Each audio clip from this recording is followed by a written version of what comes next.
Le souper spag. Le souper spag.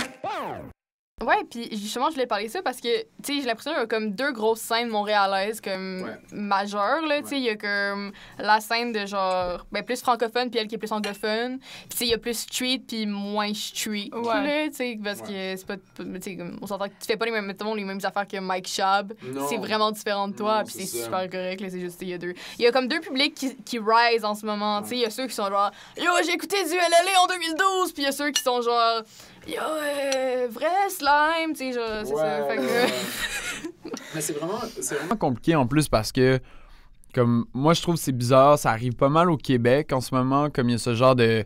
En ce moment, au Québec, c'est comme s'il y a la grosse scission, puis c'est comme des genres de beef non-dits, puis des genres de, tu sais, de genre de comme... Tout le monde est un peu comme... Puis je comprends vraiment parce que, comme, justement, il y a comme un rap très, comme, tu sais, commercial, acceptable, qui a réussi à take over la scène dans les années 2015 et tout.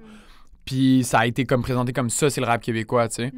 Puis évidemment, ça représente pas tout le rap. Puis genre, il y a une grosse partie, surtout des gens, justement, qui viennent du hood ou genre qui ont pas accès à ces mêmes affaires ou qui sont racisés ou whatever, que eux, ils se sentent pas représentés par le rap qui passe à la radio puis à la télévision. Puis il faut écouter ces gens-là. Le problème, c'est que c'est ça, là, il y a une grosse scission. Puis genre, les gens sont comme... Chacun reste un peu dans son vibe. Puis... Tu sais, mettons, je pense qu'il y a déjà eu ça en France, mais en ce moment, en France, j'ai l'impression que comme ça les scissions sont en train de se refermer. Genre, les gens commencent à collaborer ensemble. Tu vois, genre Big Flo et Ali faire des feats avec Kalash Criminel. En Belgique, moi, genre, je suis la scène belge vraiment, puis c'est comme ma scène préférée au monde dans le rap, puis tu sens pas ce genre de tension-là tant que ça. Comme, il y a plein de styles de rap différents. Tu peux avoir genre Damso Hamza, puis tu peux avoir genre L'Ordre du commun, puis Lous and the Yakuza. Mais tout le monde a l'air de comme se connaître.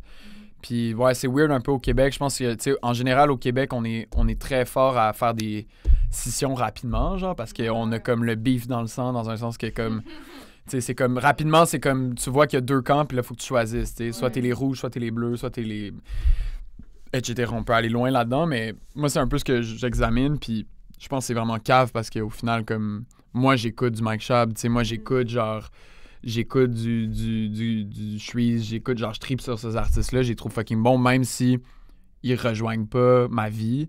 Même si tu peux pas nécessairement relate. Je peux pas relate, c'est ça, mais comme je trouve que c'est des artistes que, genre, sont fucking bons, puis ils méritent 100% leur... Puis on doit se checker dans le miroir, faire comme, yo, il y a des problèmes avec l'industrie, il y a des problèmes avec le système, genre, c'est pas normal. Puis des fois, c'est tough quand le système t'avantage, tu sais, de genre... Mais en tout cas, c'est important de le faire quand même.